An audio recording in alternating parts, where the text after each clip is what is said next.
Hey y'all, it's Kobe R. Rice, and I'm back again for another weekly creative update.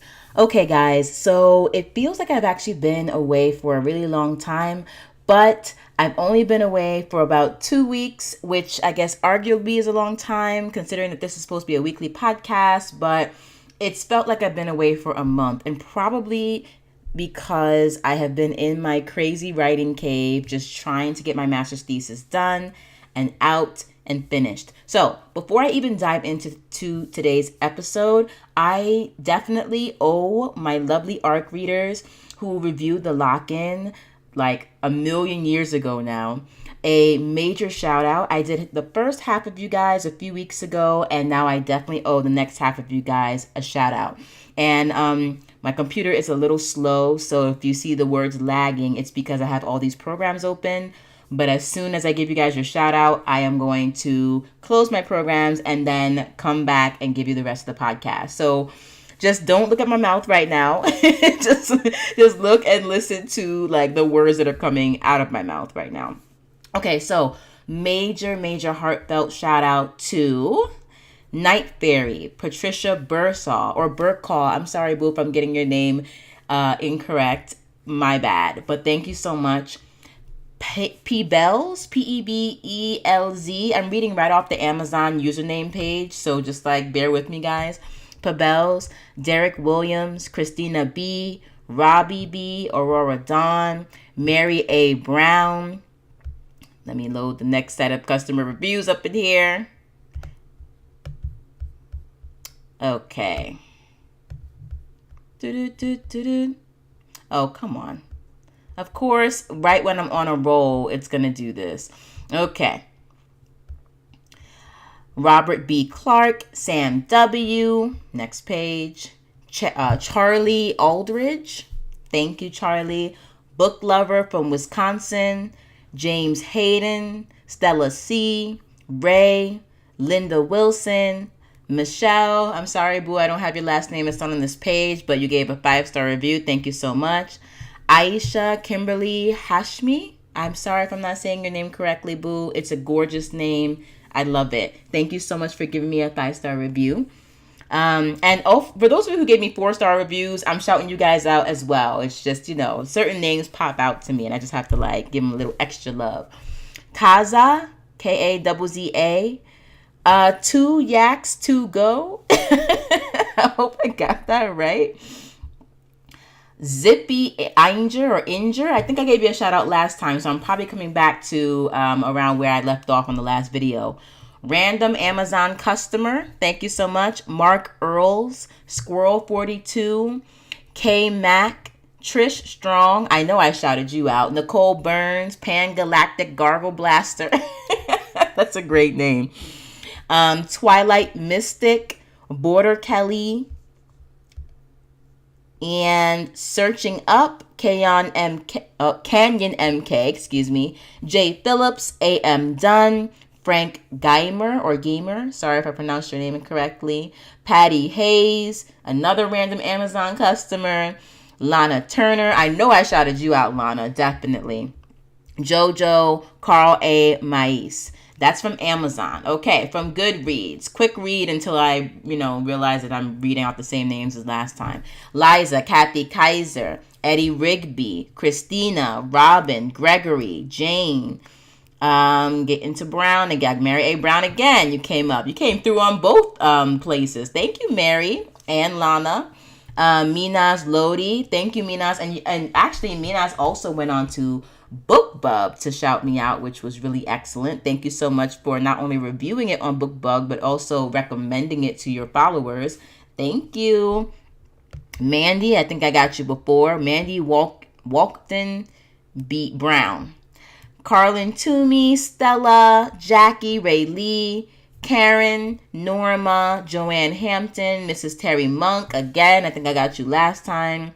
Fallen Red Ninja. Thank you, Fallen Red Ninja. Manda, Mark Earls, Benjamin R, Andrew Shorthall. I was going to call you Short Tail. That is not your name. Your name is Andrew Shorthall. Kay, Zach Felix, Nicole Burns, Julia Umbro, Jenny, Sam, Renee. And I'm getting to the last of it. Just bear with me, guys. Um, Paolo, Desa, Dawn, Jasmine, Catherine Simons, and Ainger. Okay, I think I got all of you guys. I think the rest of you I gave a shout out in the last video, or the second to last, or the video before last. Just like bear with me. I'm just all over the place. Guys, thank you so much. I got a whopping 47 reviews on Goodreads and another 40 very solid 4 and 5 star Goodreads on Amazon.com. I haven't even checked the other retailers yet. So if I see any sort of stragglers, I will definitely check it out. But guys, thank you so much. You guys have been really supportive and really amazing when it has come to, just me getting my work out there and putting it out there. And I will be releasing a more updated version of the lock-in, because as you know, I wanted to make some more tweaks and some more editing sort of here and just here and there, just making it more delicious, making it prettier, right? And I also have written a sexy epilogue and also a preview for the next book in the series, which is called Fraternity.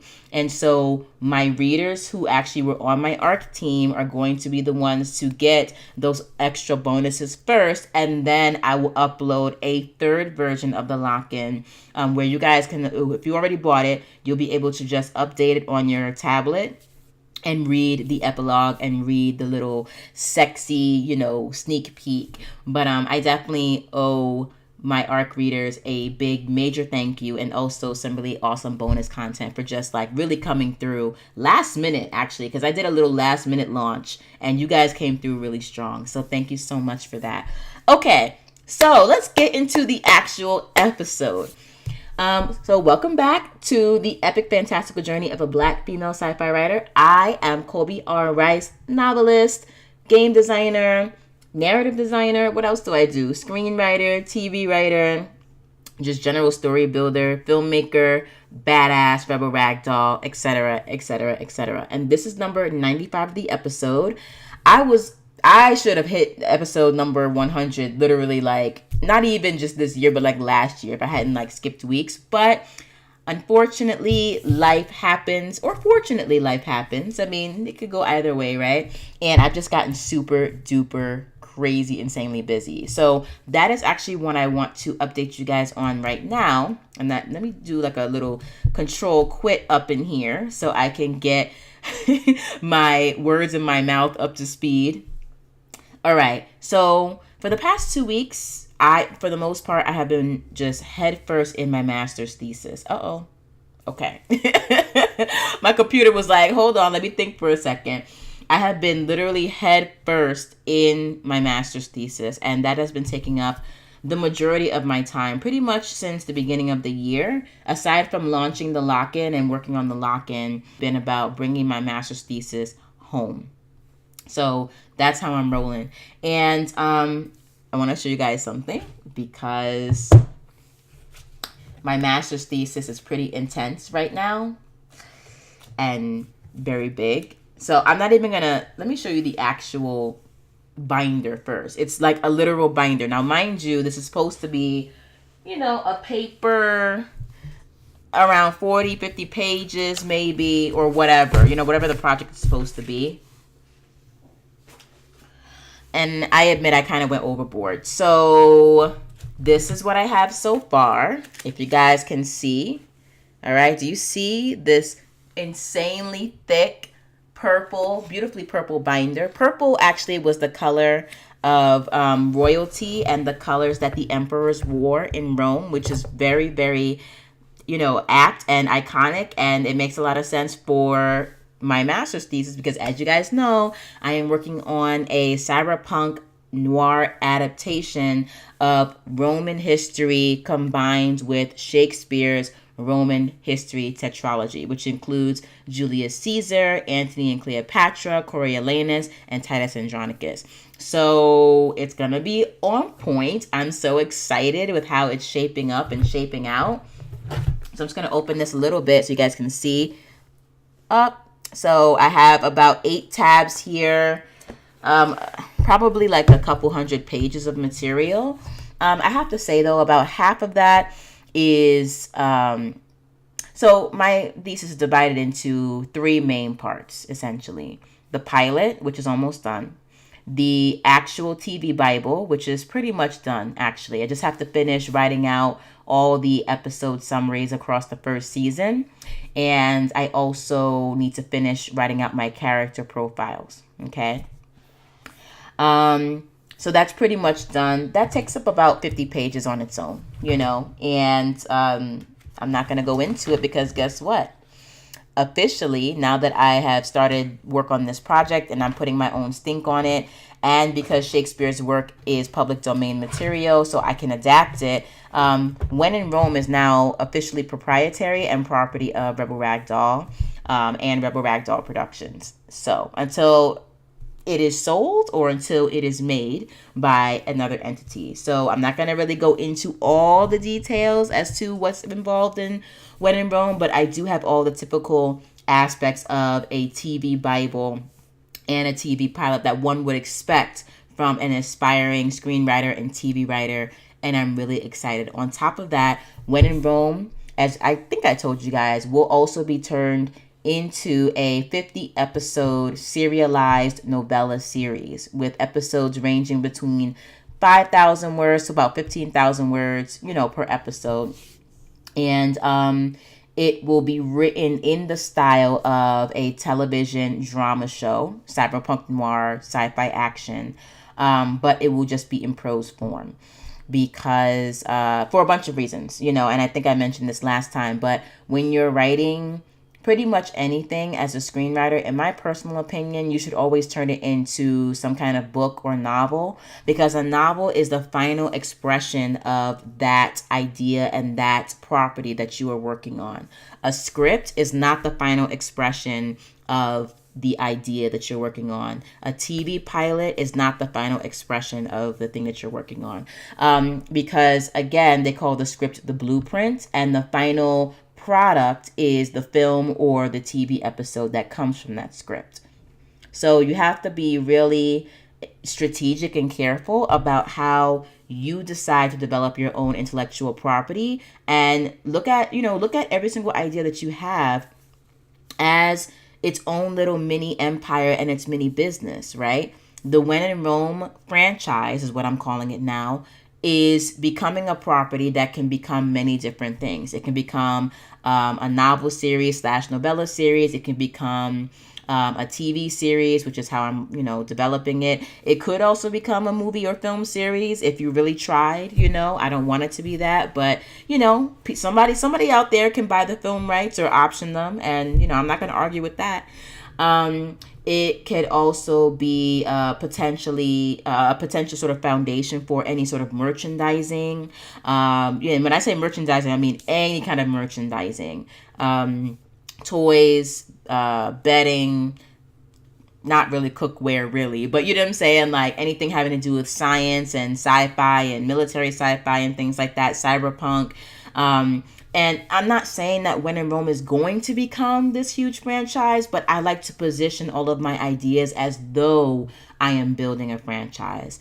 And I really do want to eventually, when I'm done with all of this and done with everything else that's going on in terms of graduate school, I really do want to have a series on thebohemianbadass.com with regard to how I engage in building brands and building franchises. I've really become super interested recently in turning my interest in brand building into like a formalized sort of expertise. And there are actually like a lot of branding and franchise building and advertising programs out there that I would definitely love to be, a part of. I believe City College in New York has a really amazing program, and it really caught my eye. So we'll see what happens with that. But they have 3 different tracks for their brand building degree, and I believe one is public relations, the other is literally called just brand building, and the last is called like creative branding, and that's more for like graphic designers and artists and things like that, which I'm getting better at, but it's not really my area of expertise. I'm better at art directing than I am at graphic design at the moment, but I'm looking to change that in the future. Anyway, so back to the original topic. it consists of the pilot, the TV Bible, okay, and then what I call the dramaturgical protocol slash casebook. A typical dramaturgical protocol has a bunch of things in it, like production history.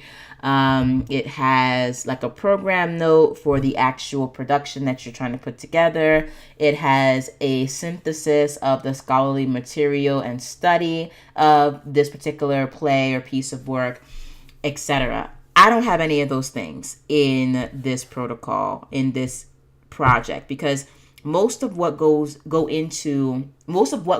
into conjugation, y'all, into a dramaturgical protocol doesn't really apply for the project that I'm doing. And the TV Bible itself is more of the protocol. I see a TV Bible as a sort of adaptation protocol.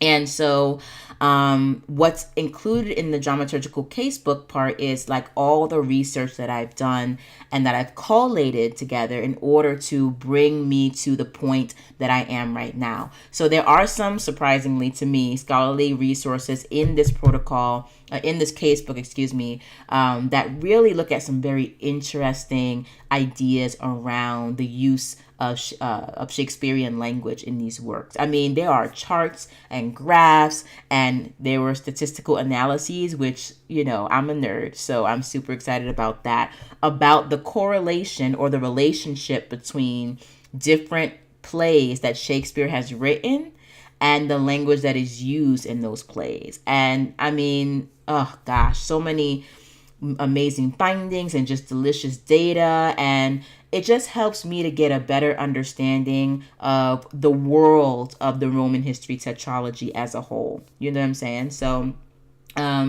that's really exciting. I have information on I have a visual timeline that I didn't make it myself. I cited the person who made it, but I included it in my casebook. I have an actual Roman history timeline that I did write up, but it's like collated from different places.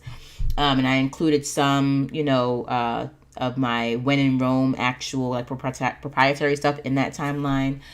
I have a whole bunch of other just different resources that I put together in this protocol. And then I added things that were that are a typical part of a protocol, but like are more relevant to what I'm doing. Like I did add a glossary because I do have faculty members. Pretty much all the faculty members on my committee, except for one, are not familiar at all really with how television works in terms of how it's developed, how it's written, what the terminologies are. So I had basically I included a glossary on the TV industry in there. I also included a few dramaturgical notes about which texts of Shakespeare's work I chose to use in order to create When in Rome and why, and my recommendations. And there are so many amazing texts out there looking at Shakespeare from different angles. I love it. My favorites, because I'm on this topic, so I'm just going to ramble really quick. The Folgers edition of Shakespeare's work, always amazing, always has a really lovely introduction that you can read for context. And then next to each page of Shakespeare's words and his scenes is a page of vocabulary, turns of phrase, and meanings and definitions of the words that you probably don't recognize and don't know the context of. So Folgers is the bomb. I love it. And it's also like the most scholarly source. Next to another source that I've used, which is called the New Oxford Shakespeare. And this is, again, me being super nerdy. 3 different volumes that are now currently available. One is the authorship volume. Another is the critical modern edition. And the other is the actors edition. And I fully intend, especially when I start building my library in my new place, to have a very delicious, beautiful, hardcover bound copy of that particular series on my bookshelf. Just excited about that. I also really enjoy using opensourceshakespeare.org, which allows you to really look at how, like, I used it in order to look at all of my characters' dialogue together, like all of Coriolanus's dialogue, just reading across it. And it really helps me to understand him better as a character and to bring that character more to life. And I was able to do that for a bunch of characters. Speaking of which, This is just the first part of the character binder that I'm going to have for When in Rome. This TV series that I'm like developing has like 3 binders and growing right now. It's getting kind of crazy. But as you can see here, okay, I went to opensourceshakespeare.com, and let me just show you the beauty of this, okay? I love it so much. Okay, wait, hold on a second. Being organized is also beautiful, y'all. Here we go. So you can use open source Shakespeare for a variety of different reasons and in a variety of different ways. But how I chose to use it for this project is that, for example, I have the character Aaron. Let me make sure. Here we go. Let me get it together. Character Aaron, who is a very fascinating, very nuanced character in Titus Andronicus, my favorite character of all time. And I was able to put all his dialogue across the entire play in one place and then just read through it and absorb it. So each character in this particular binder is going to have his or her own section, his or her own character profile, motivations, wounds, secret identities, ethics, etc. And then, of course, their language profile, which I printed, as you guys have just seen, is going to go into that section as well. And I'm just going to go in and slowly but surely build on every single one of the characters that's in this series. I've also added, just FYI, I've added 2 other characters. One is a pleb who is sort of nationless and both nameless and nationless in a lot of ways. And the reason why I added this particular character, I can't tell you the bigger reason, but one of the reasons is that Shakespeare's works, as I noticed, tend typically to be about the upper middle class, right? We don't really hear, unless it's like a comedy, which is it's actually interesting to think about how the lower class is viewed dramaturgically versus how the upper class is viewed from Shakespeare's point of view dramaturgically. We generally see a lot of drama and political statements and sort of heavier themes overall, from my view, being reported and being experienced by the upper class. Like, this entire Roman history tetralogy is all about the patricians. It's all about Caesar, Brutus, the Senate, Titus Andronicus, who is this high-ranking general, versus another emperor of Rome. In Coriolanus, he's a high-ranking general. We know more about him in the Senate and his mother than anyone else. Although we see a little bit more of like the existence of the plebs or the plebes in Coriolanus, but we'll go into that at a much later date. And then Antony and Cleopatra is all about this Game of Thrones level, East versus West type of upper class battle. And as I was developing my pilot, I realized that, like, yes, there are some Game of Thrones like elements for sure in this particular series, but I really do want to see what's happening with the plebs and with the slaves and the common people. And in fact, that's actually where a lot of our cyberpunk noir world building exists anyway. So I had to create a character that was not only dramaturgically sensible, and it is, but there's a big sort of twist around her in the future. I needed to make a character that was dramaturgically sensible, but also introduced us to and led us through the world of the common folk in Rome. And I just personally find world building the most exciting and fascinating and cool part of being a fiction author and a story developer. And I did not want us to miss out on any aspect of day-to-day Roman life in a cyberpunk noir context, because I was focusing on the patricians. Like, I just don't want to focus on the patricians. I do want to focus on them, but I don't want to miss out on the richness and the fullness of a cyberpunk noir Roman culture by just focusing on the elite. So, and what's interesting is that Game of Thrones does a really excellent job of keeping us engaged with the story, even though it's really a story about high-born, high-ranking families duking it out, and all the lower class people are just sort of collateral damage. Sometimes it's hard to attach yourself to that story because you don't see yourself reflected in it, but they did an excellent job of really bringing us into the lives and the battles of those characters. Same thing with like a lot of historical dramas as well that deal with like royalty and things like that. The Crown, Mary Queen of Scots, to a certain extent Gladiator, although we saw more of ourselves reflected in Gladiator because Maximus Decimus Meridius pretty much fell to our level and had to climb his way back up, and he sort of made friends in that zone. And I think that's a big reason why a lot of people really love that movie. Not the only reason, obviously, because it's an excellent movie all around, amazing, but it is a part of like how we identify with the character. So yes, you will see patricians versus plebs/plebes. I have to figure out how to pronounce that. Versus slaves. It's gonna be on point. Cyberpunk, ass kicking, just amazingness. And what I'm doing right now is the first iteration.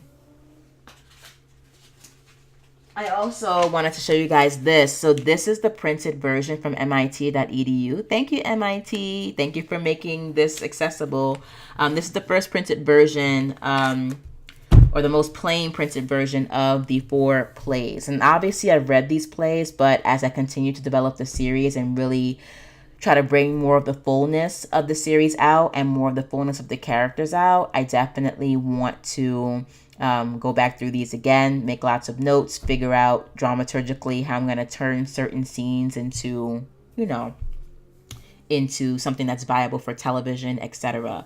Mind, I'm not necessarily doing, I am doing a direct translation / transmission of this tetralogy into the series, but there's a lot of the series that is just straight up adapted in a very transformative way. I put a lot of my stink on it, so if you guys are looking for a direct replica of Shakespeare's Roman history tetralogy, I am sorry to disappoint you. I would really suggest that you guys just go and see it on stage as it is in its original form. I would say probably about 75% of this tetralogy makes it verbatim, I'm going to use that lightly, into my series. The other 25%, I'm mixing stuff up, I'm changing things up. There are things that in certain plays and certain places are dramaturgically and socially problematic or can be troubled a little more, and I'm going to do that. And then, of course, I have the leeway of also using actual Roman history and bringing those different characters and those different events into conversation with Shakespeare's work. And that, I really could just go off on a whole nother tangent about how Shakespeare uses these plays to converse with actual Roman history, but that's for another time. But basically, the master's thesis in conclusion is going extremely well. I'm really excited. I've been super busy. I'm super tired from being so, inundated with this and being so obsessed with this. But I really love the direction it's going. Basically, this week, I'm just finishing up certain aspects of my thesis and then also finishing up the pilot, which is coming along really well as well. So I'm hoping that by Monday, this will be done. I do have up until Friday, not this Friday, but next Friday to finish it. But I'm trying to get it done on Monday. That's the update on the master's thesis. Let me just run down really quickly what else I've been doing. Grading has just been crazy and insane as usual. I actually was able to get pretty much all of it done last week as of a week ago, but then I went and I checked in the system and there's like 30 more pages to go, 30 more papers to go, which is frustrating, but it is what it is. You guys know how I feel about the TA ship workload this semester, so I'm not going to go back into that. I'm going to spare you guys that little tirade. Let's see, what did I do? I also continued working on Everdark. We had to push our deadline for that manuscript back a little bit because there's just so much I'm juggling right now in terms of work. And I just said, listen, like I have written almost, how far am I along in my little journey? I think I'm like 2/3 of the way done. I think I've written 15,000 words. I gotta check on that. 15,000 out of my 25,000 words, and I have to get the rest of them out. I will at some point before the 15th, which is our new deadline. But it's coming along well. My co-writing partner and I, we like our writing and we like the story and everything. And we're sort of like both on the same page. Wherein, I guess we're in the mid, what do they call it? The sagging middle, right? Where it feels like, okay, is this story good? Is it trash? Is it like, you know what I'm saying? Like, we're just like in this sort of area of doubt. And so I think we're both dealing with the same sort of rhythm issues at the same time. But it is going to get done, y'all. Trust me. We're going to power through. It will be available in the Souls and Shadows box set that is coming out on July 16th. Remember, just an FYI to you guys, we are aiming for the USA Today bestsellers list in the middle of July. We're still doing that. People are still working really hard, really on point. And collectively, we are going to try to push and get on that list. So if you are interested in helping us, please feel free to pre-order Souls and Shadows below. It's going to be available on Kobo, iBooks, and Nook right now.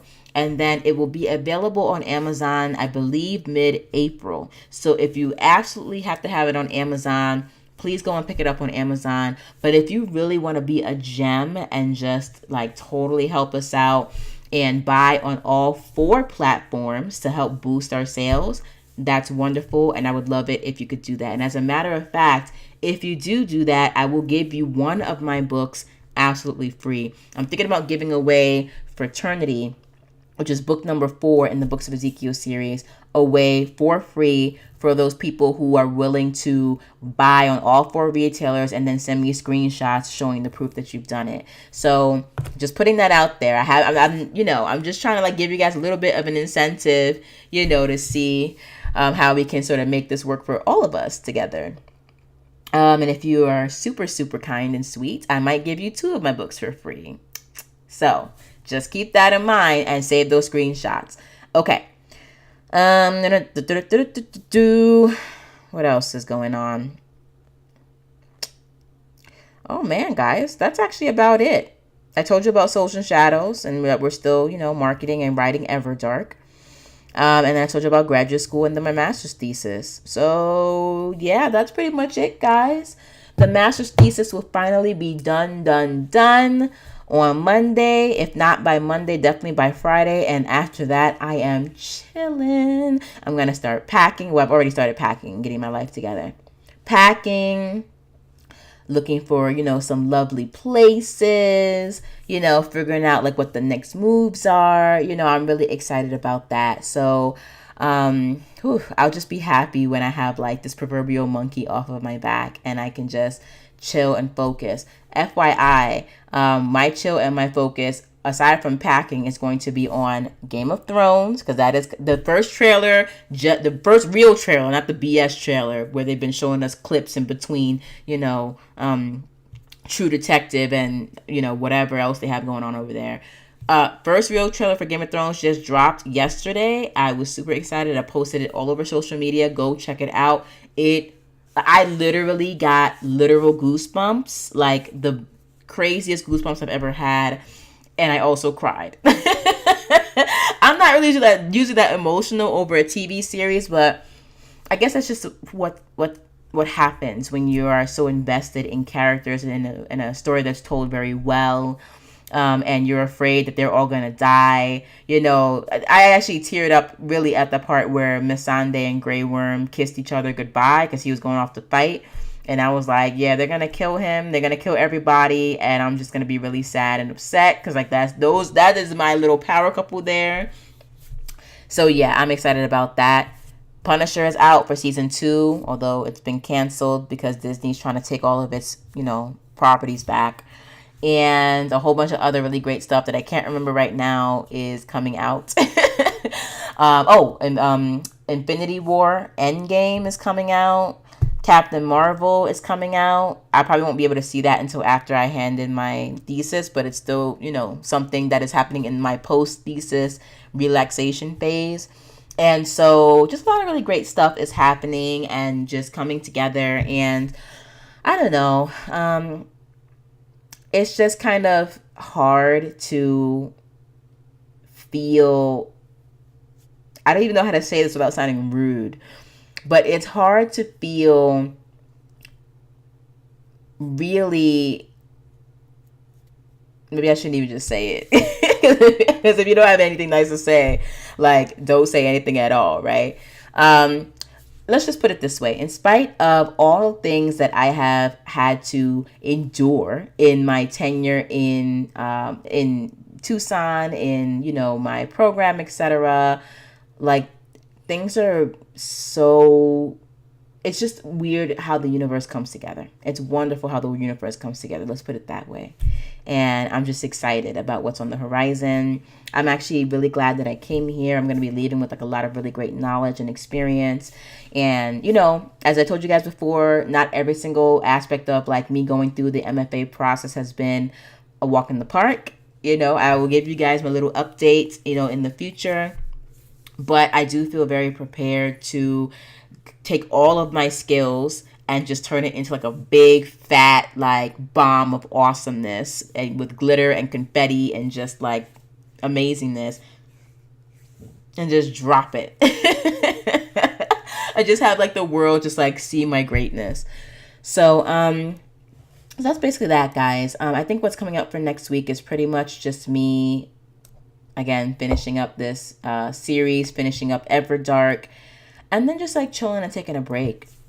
That's basically that. So I will see you guys hopefully sooner than I've been seeing you. Hopefully I'll see you next week.